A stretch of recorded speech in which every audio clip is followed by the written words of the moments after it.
సహస్ర murder కేసుకు సంబంధించి వెతుకుతున్న కొద్దీ చదువుతున్న కొద్దీ ఏదో ఒక కొత్త విషయం బయటపడుతూనే ఉంది. అయితే మనం మాట్లాడుకుంటూ ఉన్నాం. మొదట తల్లి అనుమానించింది, ఆ యువకుడిని ముందు తల్లి అనుమానించింది, నువ్వేమైనా చేసావా అని. ఒక తల్లి ఒక మర్డర్ కేసులో కొడుకుని నువ్వు చేసావా ఏంటి అని అడిగిందంటే ఆ కొడుకు వ్యవహార శైలి గురించి తల్లికి ఎంత నమ్మకం ఉండాలి? ఆ కొడుకు చేసే పనుల గురించి, ఆ కొడుకు ఆలోచనల గురించి ఆ తల్లికి ఎలాంటి అభిప్రాయం ఉంటే ఒక మర్డర్ నువ్వు చేసావా అని తల్లి కొడుకును అడుగుతుంది. అయితే ఇక్కడ మనం కొంచెం చిత్రంగా అనిపించే మరొక విషయం, అసలు ఆ తల్లికి అనుమానం రావడానికి ఒక ప్రధానమైన కారణం ఆ వ్యక్తి, ఆ యువకుడు స్నానం చేయడం. స్నానం చేస్తే అనుమానం రావడం ఏంటి అని ఎవరికైనా అనిపిస్తుంది కదా. అయితే ఇక్కడ అసలు విషయం అదే. రోజు ఎన్నిసార్లు స్నానం చేయమని అడిగినా సరే ఆ యువకుడు స్నానం చేసేవాడు కాదట, అసలు నీట్గా ఉండేవాడు కాదంటూ తెలుస్తుంది. స్నానం చేయడు, ప్రాపర్గా బ్రష్ చేయడు, సరైన బట్టలు వేసుకోవడం ఇలాంటివేవి ఉండేవి కాదు. ఫ్రెండ్స్తో ఆడుకుంటూ తిరగడం, సినిమాలు చూసుకుంటూ కూర్చోవడం, స్కూల్కి వెళ్లకుండా కూర్చోవడం ఇలా ఉండేది. అయితే ఎప్పుడు ఎన్నిసార్లు స్నానం చేయమన్నా చేసేవాడు కాదు కదా. ఒక్కసారిగా వచ్చి ఉదయం 10 గంటల 30 సమయంలో, అది కూడా 10:30కే స్నానం చేయడంతో తల్లి కానీ ఆ ఇంట్లో వాళ్ళు కానీ కొంచెం వాళ్ళు ఆశ్చర్యపోయారట. ఏంటి మా వాడు రోజు ఇన్నిసార్లు చెప్పినా స్నానం చేయడు కదా, ఎన్నిసార్లు తిట్టినా స్నానం చేయడు కదా, అలాంటిది వచ్చి ఇప్పుడు సడన్గా ఎందుకు స్నానం చేశాడు అని డౌట్ వచ్చింది. అలాగే ఆ కేసుకు సంబంధించి పోలీసులు వచ్చినప్పుడల్లా ఆ యువకుల్లో కొంత కంగారు, భయం కొద్దిగా కనిపించేవి. అవి ఆ కుటుంబ సభ్యులు అబ్జర్వ్ చేశారు, ఆ తల్లి అబ్జర్వ్ చేసింది. ఆ ఘటన అయిపోయిన తర్వాత, అక్కడ హత్య చేసి వచ్చిన తర్వాత కొంచెం కంగారు పడడం, ఎప్పుడూ లేనిది స్నానం చేయడం, పోలీసులు వచ్చినప్పుడు ఎప్పుడు పోలీసులు వస్తారా అన్నట్టుగా ఇంట్లో వెయిట్ చేస్తూ కూర్చోవడం, పోలీసులు అక్కడికి వచ్చినప్పుడు వెంటనే అక్కడికి పరిగెత్తుకుంటూ వెళ్ళడం, పోలీసులు ఏం అడుగుతున్నారు, ఎవరిని అడుగుతున్నారు అన్నీ గమనించడం, ఇంటికి వచ్చి ఒకవేళ తానేదైనా మిస్ అయితే పోలీసులు ఏమడిగారు, ఏం చేస్తున్నారు, ఎవరిని అడుగుతున్నారు, ఇలా అన్ని డీటెయిల్స్ అడుగుతూ ఉండడం. అలాగే చాలా ఎక్కువగా ఈ కేసు గురించే మాట్లాడుతూ ఉండడం, ఆ పాప గురించి, ఆ కేసు గురించే ఎక్కువగా మాట్లాడుతూ ఉండడం. ఇవన్నీ చూసి తల్లికి డౌట్ వచ్చింది. ఏంట్రా నువ్వేమైనా చేసావా కొంపదీసి ఈ హత్య అని ఆ తల్లి కొడుకుని అడిగింది. అయితే అప్పుడు ఆ కొడుకు, ఊరుకొమ్మ నేనెందుకు చేస్తాను, నువ్వే పట్టించేటట్టున్నావు తీసుకెళ్ళి, నాకేం సంబంధం లేకపోయినా అని కొంచెం భయంగా, కంగారుగా, కొంచెం కోపంగా ఆ తల్లి మీద అరిచినట్లుగా తెలుస్తుంది. ఆ తల్లి పోలీసులకు చెప్పిందట. ఇక్కడ మరొక విషయం, ఒక బ్యాట్ కోసం దొంగతనం చేయడానికి వెళ్తాడా, బ్యాట్ కోసమే ఆ యువతిని చంపేస్తాడా అనే ప్రశ్న ఇక్కడ ఉత్పన్నం అవుతుంది. అయితే ఖచ్చితంగా ఆ బ్యాట్ కోసం ఆ యువతిని చంపేశాడు, బ్యాట్ కోసం వెళ్ళినప్పుడు ఆ యువతిని చంపేశాడు, ఇంక వేరే పెద్ద కారణం ఏం లేదు అంటూ పోలీసులు కన్ఫర్మ్ చేశారు. ఎందుకు బ్యాట్ కోసం వెళ్ళాల్సిన అంత అవసరం ఏమొచ్చింది అని ఒక ప్రశ్న వచ్చినప్పుడు, గతంలో కూడా కొన్నిసార్లు ఇలాంటి దొంగతనాలకు పాల్పడి ఉంటాడు అనే అనుమానాలు వ్యక్తమవుతున్నాయి. ఆ తల్లి చెప్తుందట, ఒకసారి కొత్త ఫోన్ వచ్చింది తన చేతిలోకి, ఆ ఫోన్ ఎక్కడిది అని అడిగితే సరిగా సమాధానం చెప్పలేదు, ఇంకా అడిగితే దురుసుగా మాట్లాడాడు, ఎందుకులే వీడితో మేము కూడా వదిలేసాం అని ఆ తల్లి అన్నదట. అని చెప్తూ పోలీసులకి ఆ తల్లి బాధపడిందట. అప్పుడే కనుక గట్టిగా నిలదీసుంటే, అసలు నీకు ఈ ఫోన్ ఎక్కడిది, ఏం చేస్తే వచ్చింది ఇది, నీకు ఎక్కడి నుంచి తీసుకొచ్చావు, ఆ డబ్బులు ఎక్కడి నుంచి వచ్చినాయి అని కనుక అప్పుడే గట్టిగా నిలదీసి బుద్ధి చెప్పుంటే ఈరోజు ఈ పరిస్థితి వచ్చేది కాదు కదా అని ఆ తల్లి కన్నీరు మున్నీరుగా ఏడుస్తుందట. గుండెలు బాదుకొని తమ నిర్లక్ష్యాన్ని తలుచుకొని ఆ తల్లి ఏడుస్తుందట. ఇలా ఎన్నో రకాలుగా మనకు కనిపిస్తూ ఉన్నాయి. మరొక సంచలన విషయం, అన్నిసార్లు మనం ఇప్పటి వరకు 18 సార్లు 20 సార్లు కత్తిఘాట్లు కనిపించాయి ఆ బాలిక మీద అంటూ మాట్లాడుకుంటూ ఉన్నాం. కానీ 20 సార్లు కాదు, 27 సార్లు ఆ బాలికని కత్తితో పొడిచాడట. 27 కత్తి గాయాలు ఆ బాలిక శరీరం మీద కనిపించాయట. అన్నిసార్లు ఒక బాలికని, ఒక 10 ఏళ్ల బాలికని సహజంగా ఒకవేళ భయంతో చేసినా సరే ఒకసారి 2 సార్లు చేసి ఎవరైనా పారిపోతారు కదా. 27 సార్ల పైకి 14 ఏళ్ల యువకుడిగా కనిపిస్తున్నప్పటికీ లోపల ఖచ్చితంగా మరొక కోణం ఉంది. ఇది కంగారులో చేసినట్లుగా కాదు. ఒకవేళ ఆ సమయంలో కంగారుతోనో భయంతోనో చేసినప్పటికీ కూడా సాధారణంగా ఆ ప్లేస్లో ఇంకెవరైనా యువకుడు నా పెద్దవాళ్ళు ఉన్నా సరే అన్నిసార్లు ఆ కత్తితో పొడుస్తారు. 27 సార్లు కత్తితో పొడవగలిగాడంటే అది కేవలం భయంతో చేసింది కాదు.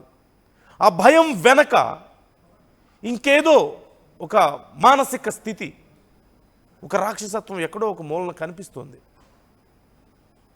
పోలీసులు కూడా అదే చెప్తున్నారు కదా. ఎప్పుడు ఆ క్రైమ్ థ్రిల్లర్స్ చూడడం, ఏదో ఒక రకమైన ట్రాన్స్లో ఉండేవాడు అంటూ ఆ తల్లి కూడా చెప్తుందట. తల్లి కానీ తండ్రి కానీ చెప్తున్నారట. ఎప్పుడు ఒక రకమైన ట్రాన్స్లో ఉంటాడు, ఏదో ఆలోచిస్తూ ఉంటాడు. తనని తాను ఒక గొప్ప సిఐడి లాంటివి ఇవన్నీ చూసి, సిఐడి స్టోరీస్, ఆ నావెల్స్ అలాంటివన్నీ చూసి, ఆ స్టోరీస్ చూడడం కానీ, ఆ సినిమాలు చూడడం కానీ, వీటన్నిటినీ అబ్జర్వ్ చేసుకొని తనని తాను ఏదో ఒక పెద్ద సిఐడి ఏజెంట్ లాగానో, ఒక హీరో లాగానో ఇమాజిన్ చేసుకుంటూ, ఒక రకమైన ట్రాన్స్లో ఉంటూ, కొన్నిసార్లు తనతో తానే మాట్లాడుకుంటూ, ఇలాంటి ఒక ట్రాన్స్లో ఉండేవాడు అంటూ తెలుస్తుంది. అంటే మానసికంగా మనం ఆర్టీవీ కూడా మీతో చాలా సందర్భాల్లో మాట్లాడింది కేసు గురించి మాట్లాడేటప్పుడు. ప్రతిదీ అబ్నార్మల్గానే కనిపిస్తుంది. ఇక్కడ ప్రతిదీ అబ్నార్మల్గానే కనిపిస్తుంది. అసలు అలా ఒక లెటర్ ఎవరైనా రాసుకుంటారా? ఒక దొంగతనానికి వెళ్ళేటప్పుడు కీ ఓపెన్ చేయాలి, డోర్ ఓపెన్ చేయాలి, మళ్ళీ డోర్ క్లోజ్ చేయాలి, ఇలా ఎవరు రాసుకుంటారు?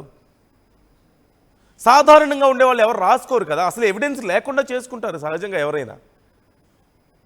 కానీ చేస్తున్న పనికి తనకు తానే ఎవిడెన్స్ రాసి పెట్టుకున్నాడా?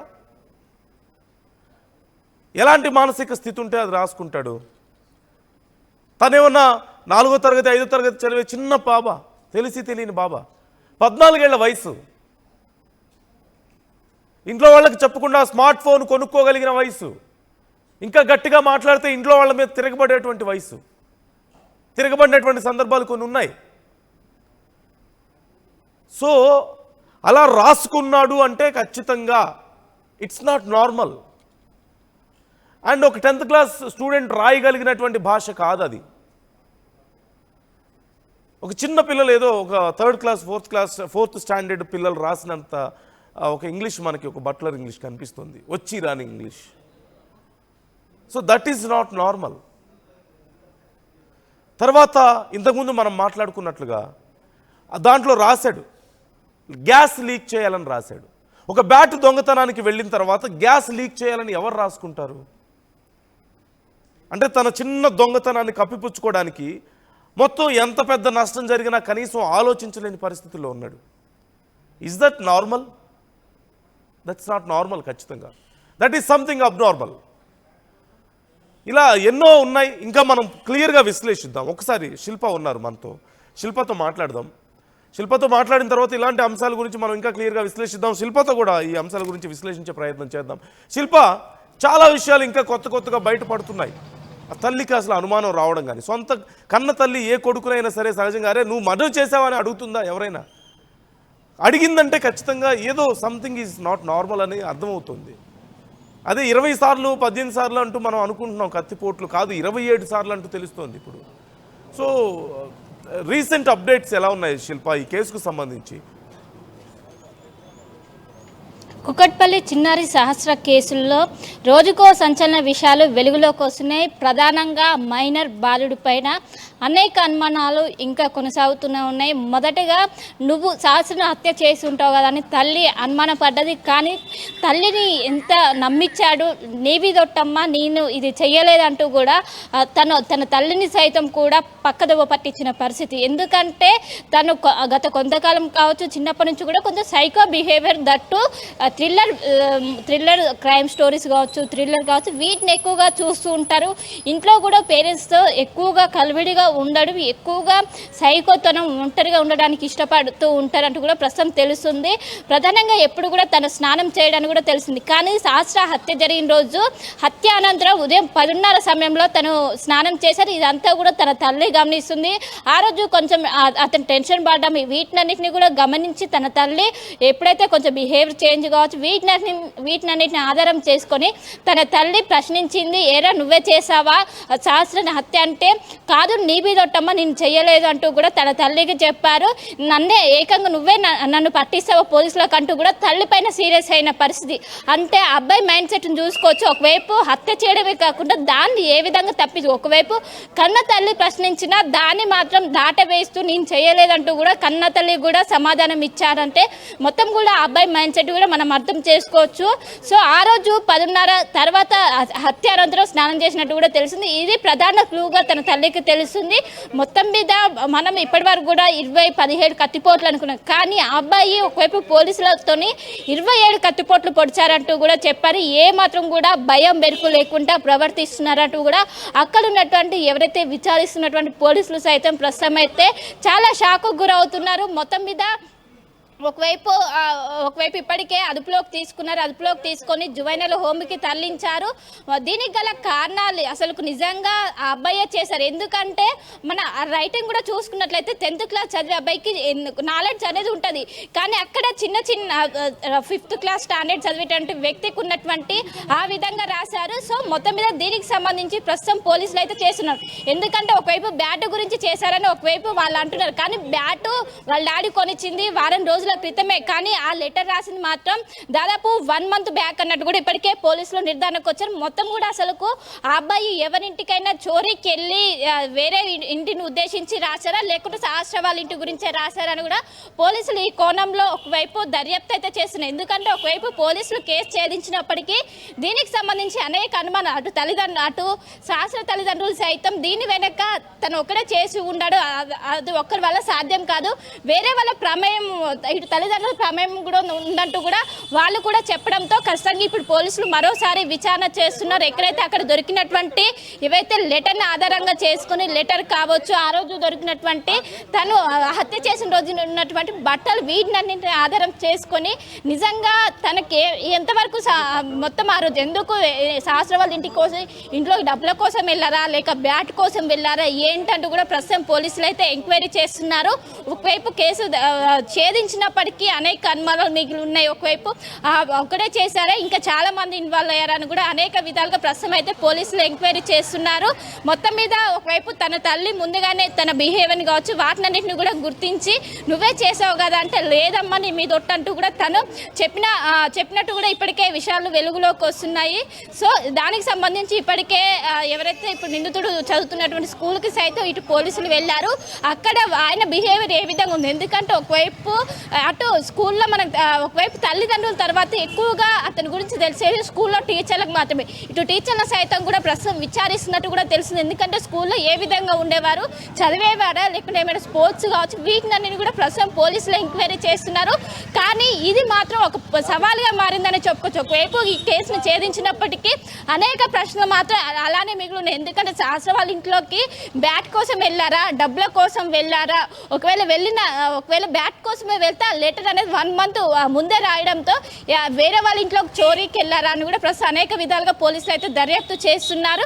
ఇంకా గతంలో ఏమైనా చోరీలు చేశారా, గతంలో ఏ విధంగా ఇటు నిందితుడి యొక్క తల్లిదండ్రులు సైతం ప్రస్తుతం అదుపులోకి తీసుకొని విచారిస్తున్నారు.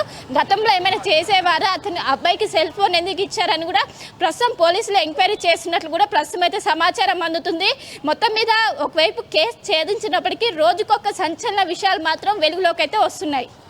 Right, thank you Shilpa, thanks for the details. ఎప్పటికప్పుడు అప్డేట్స్ అందిస్తుండండి విచారణకు సంబంధించి.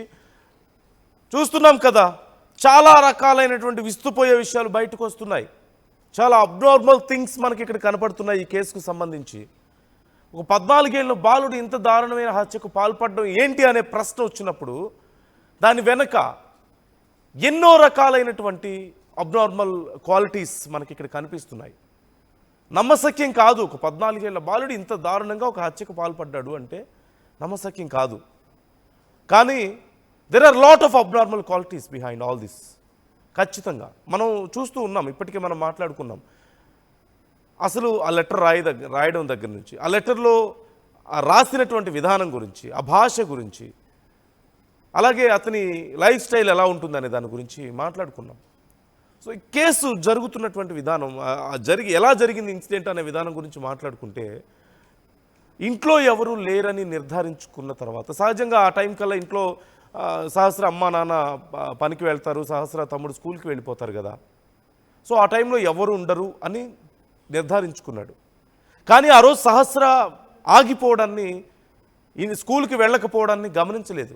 వెళ్ళిపోయిందని అనుకున్నాడు డోర్ క్లోజ్ చేసి ఉండడంతో. తీరా డోర్ దగ్గరికి వెళ్ళిన తర్వాత పక్క బిల్డింగ్ అవ్వడం, మ్యాక్సిమం 2 feet డిస్టెన్స్ కూడా లేదు వాళ్ళ ఇంటికి వీళ్ళింటికి మధ్యలో. సో బాల్కనీలోకి జంప్ చేశాడు, ఒక్క అడుగు దూరం. సో జంప్ చేశాడు, స్లోగా నక్కి డోర్ దగ్గరికి వెళ్ళి చూస్తే సహస్ర ఇంట్లో కనిపించింది, టీవీ చూస్తూ కనిపించింది. అయితే సహజంగా సాధారణంగా అయితే దొంగతనానికి ఎవరన్నా వెళ్తే ఆ ఇంట్లో చిన్నవాళ్ళు పెద్దవాళ్ళు ఎవరున్నా సరే భయపడి వెనక్కి వచ్చేస్తారు. అమ్మో తెలిసిపోతుందేమో, ఏదైనా గొడవ అవుతుందేమో, బయటకు వచ్చేస్తుందేమో ఈ విషయం అని. కానీ ఈ యువకుడు బయటికి రాలేదు, వెనక్కి వచ్చేయలేదు. సైలెంట్గా నక్కి లోపలికి వెళ్ళాడు. ఆ బ్యాట్ తీసుకున్నాడు.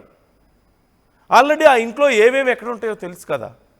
సహస్ర బర్త్డేకి వెళ్ళాడు, కేక్ పెట్టాడు. తనకి ఫ్రెండ్సే, తన సహస్ర తమ్ముడితో ఆడుకునేవాడు, వాళ్ళందరూ ఫ్రెండ్సే.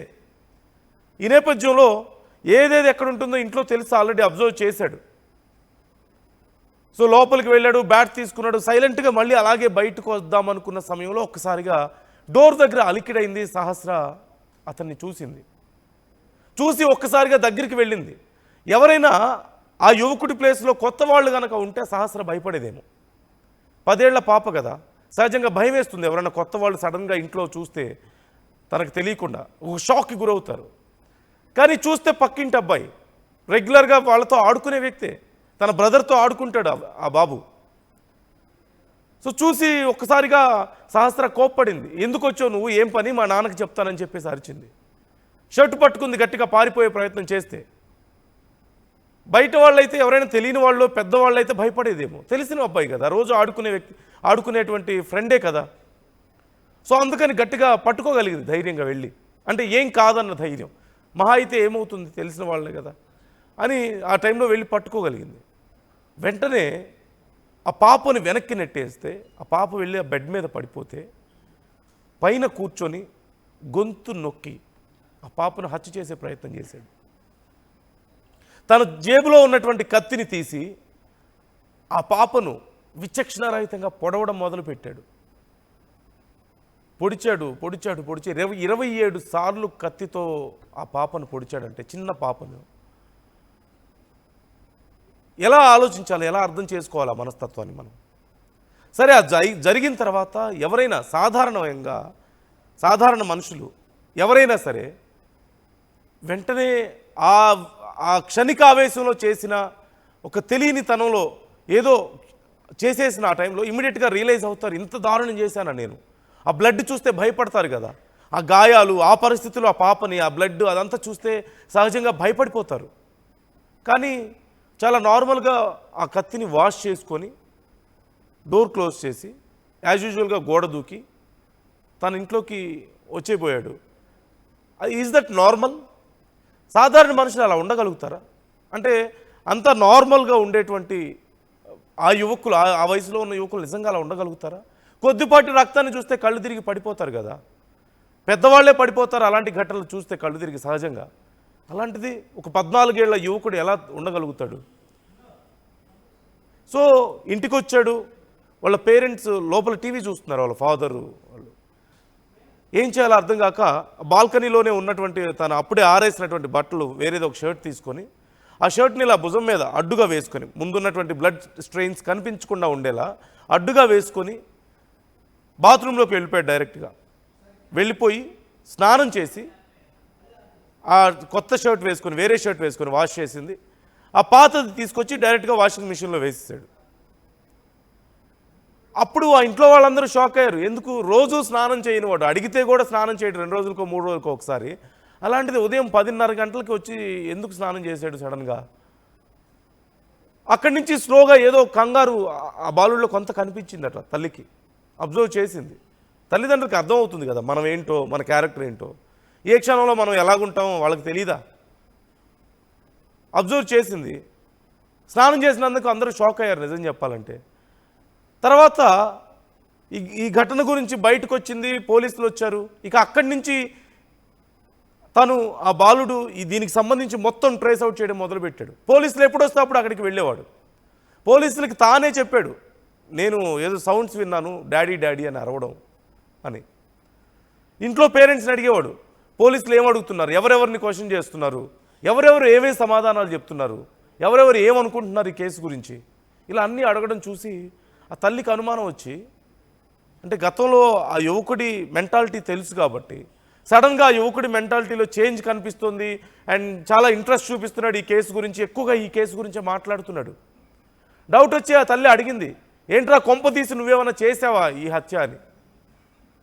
ఒక తల్లి కొడుకుని అలాంటి ఒక విషయాన్ని అడగగలిగిందంటే ఆ కొడుకు మెంటాలిటీ గురించి తెలిస్తేనే అడగగలుగుతుంది కదా. ఎక్కడో ఒక చోట ఏదో ఒక మూలన అంతగా తెగించగలిగేటువంటి మనస్తత్వం ఆ కొడుక్కి ఉంటేనే కదా అలా అడగగలుగుతారు. సహజంగా ఏ తల్లైనా ఏ కొడుకునైనా అడుగుతుందా నువ్వు హత్య చేసావా అని చెప్పేసి? సో అడిగింది, లేదమ్మా నీ మీద ఒట్టు నేను చేయలేదు, నువ్వే నన్ను పట్టించేటట్టున్నావు, నాకు ఏ సంబంధం లేకపోయినా అని చెప్పి ఆ యువకుడు అన్నాడట. అలా 4 రోజులు గడిచిపోయింది. పోలీసులు వచ్చినప్పుడల్లా వాళ్ళని కూడా పక్కతో పట్టించే ప్రయత్నం. అంటే ఇక్కడ కూడా ఎవరైనా సరే భయపడతారు. పోలీసులు వచ్చారు, కేసు ఏదో జరుగుతుంది. సాధారణమైన మనుషులు, మీరు మేము ఎవరైనా సరే రోడ్ మీద వెళ్ళేటప్పుడు ట్రాఫిక్ పోలీసులు కనపడితేనే బైక్ ఆపుతారేమో, కారు ఆపుతారేమో, ఐడీస్ ఉన్నాయో లేదో అని మనం 1కి 10 సార్లు చెక్ చేసుకుంటాం. ఏదైనా చిన్నది మిస్ అయితే ఎంతో కంగారు పడతాం పోలీసులు ఆపితే. ఆపకపోయినా ఆపుతారన్న భయం మనలో ఖచ్చితంగా ఎక్కడో ఒక చోట వస్తుంది కదా. అలాంటిది అంత దారుణమైనటువంటి హత్య చేసిన తర్వాత కూడా పోలీసుల దగ్గరికే వెళ్ళి వాళ్ళకే సమాధానం చెప్పి వాళ్ళనే తప్పుదోవ పట్టించే ప్రయత్నం చేశాడంటే ఈజ్ దట్ నార్మల్? అదే అబ్నార్మల్గా అనిపించడం లేదా? ఆ తర్వాత పోలీసులు ఆ బాలుడిని కూడా విచారించారు, ఆ యువకుడిని కూడా విచారించినప్పుడు అతను నాకేం సంబంధం లేదని చెప్పాడు. కానీ పోలీసులకు ఎక్కడో డౌట్ వచ్చింది, కొద్దిపాటి డౌట్. కానీ వెంటనే ఒక 14 ఏళ్ల వయసు ఉన్నటువంటి ఒక టీనేజ్ బాయ్ని వెంటనే అలా అనుమానించడం కరెక్ట్ కాదేమో అన్న సెన్స్తో పోలీసులు ఆగిపోయారు.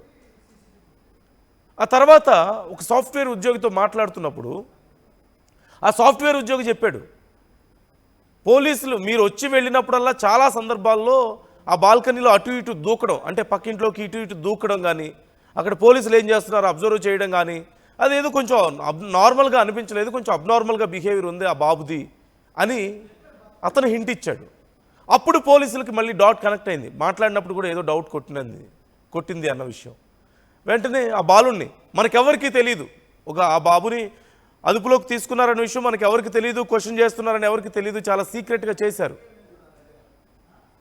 చేసినప్పుడు అతని దగ్గరికి వెళ్ళి మాట్లాడుతూ పోలీసులు అన్నారట, ఇక నీ ఆట అయిపోయింది, నువ్వు దొరికేసావు అని చెప్పేసి అంటే, అప్పుడు ఆ బాబు అన్నాడట,